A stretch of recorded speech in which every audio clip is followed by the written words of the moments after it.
welcome. This is Blue Club Sports, where I talk about everything going on in the sports world. My name is Ian, and I appreciate you clicking on this video. Please drop a like and subscribe if you haven't done so already. I also recommend putting a comment down below because I do respond to them and might even feature it in a future video. Now, let's crack on with the video. Hey guys, we're going to be doing a Chelsea preseason update for this episode.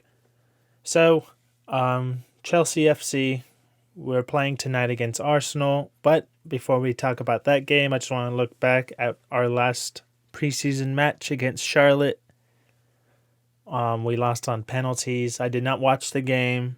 Since it's preseason, I don't feel compelled to watch the highlights, just due to the amount of substitutions during the game and things they're trying out. For instance, I was told we were switching from a back three to a back four, which is interesting because that really communicates that maybe we're not going to be playing a back five. Maybe we're going to go with a 4-3-3 or some variation of that. Maybe a diamond in the middle. We'll surely see, right? Time will tell on that. But Raheem Sterling played, which is good to see. He looked pretty good from what everyone was telling me. And yeah, losing on penalties on a preseason match. I'm going to be honest, I don't really care about the Florida Cup. If you know anything about football, Florida Cup has no legitimacy or prestige. I think it would be safe to say that the Papa John's Cup is a bigger cup than the Florida Cup. But enough about talking about cups. Let's talk about Chelsea, right? So I have a friend at work. His name's Nick. He's a subscriber, and we appreciate his subscription to the channel.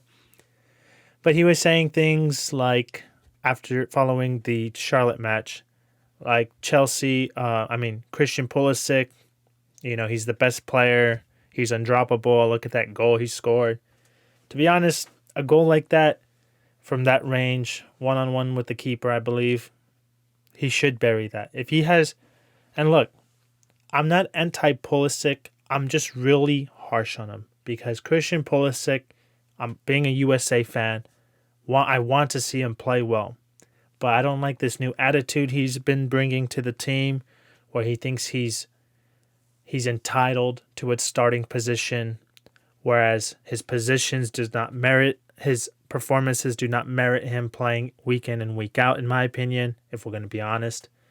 So I just don't appreciate this, I guess you can call a heel turn, to use a wrestling term, this heel turn from Christian Pulisic, where he used to be, like I said in another podcast, Christian Pulisic used to be a humble kid.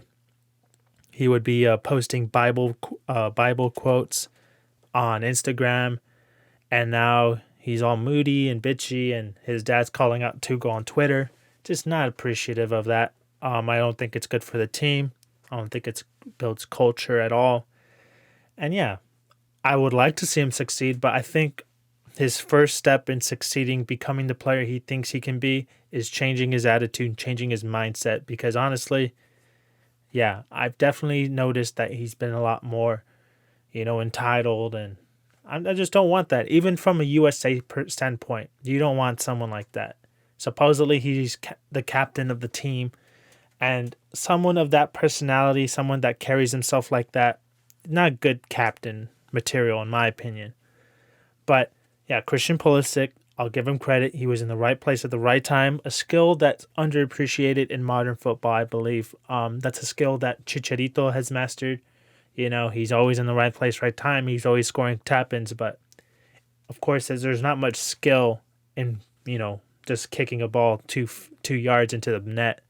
The skill is being in that position, being onside, anticipating the ball is going to come to you in that position, and finishing your chance. But, yeah, Christian Pulisic, I think that goal doesn't really mean much in terms of, is he going to have a permanent position in the starting 11? I think he needs to do that in the Premier League when the Premier League starts in 2 weeks, honestly. But it's nice to see him score a goal. A goal's a goal. I'm not going to discredit him too much. And then he was making a big deal that Charlotte FC has beaten Chelsea, and I think he's taking the mick out of me. I'm gonna assume that, but preseason. 2015 we lost to New York Red Bulls. Of course, that year, we finished 10th, and we were, even though we were defending champions for the Premier League, we finished 10th that year. Mourinho got sacked and all that. So it's probably not the best, It's probably not a good sign for the season. But like I said, I don't want to be too negative heading into the season. And preseason's preseason. The objective of preseason, like I stated in an earlier video, is just to develop chemistry, get your fitness right, and that's it. And then, of course, take the Americans' money, right, for this exact situation. But we're playing Arsenal tonight, and yeah, like I said, I don't want any harsh tackles. I don't want, players getting injured. I know it's a friendly, but it's not really friendly when you're playing your biggest rivals.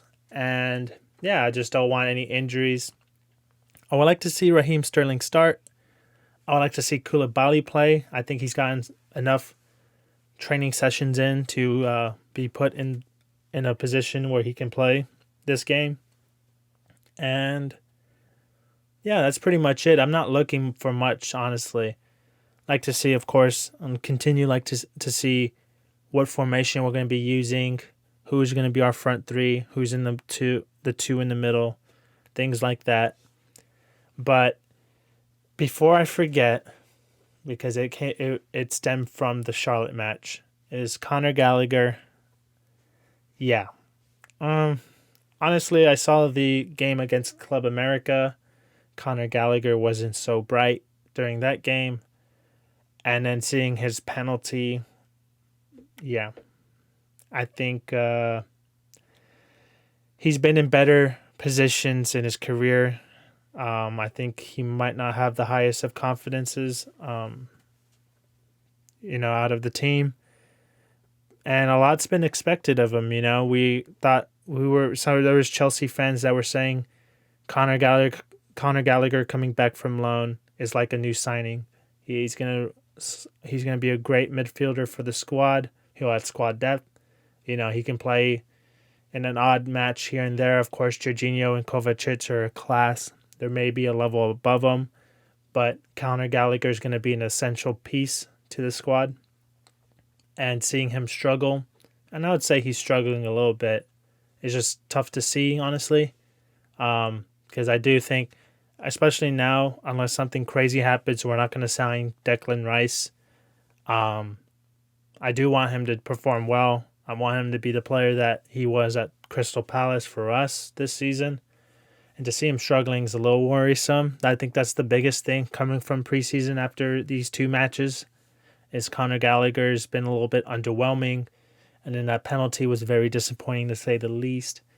But yeah, that's the biggest thing that I've seen so far out of these two preseason matches. But I will be watching the Arsenal match tonight. Yeah, if we win, we win. That's cool. If we lose 4-0, I'm not going to be jumping for joy, but I'm not going to look too much into the result. Just happy to see Chelsea start playing and excited because today marks 2 weeks until the start of the Premier League. 2 weeks until Chelsea is in Goodison Park taking on relegation favorites Everton and, Frank Lampard. Always an interesting bit. We lost to them in this same fixture last year, so definitely do not want to start off on our first game in the season, not getting any points. So, yeah, the season's going to be here before you know it, and I'm excited to see what happens, see if we get any more signings. Like I said, Declan Rice has always been a long-term target, but we haven't been really making an advance for him. Big question mark at striker, I still feel like.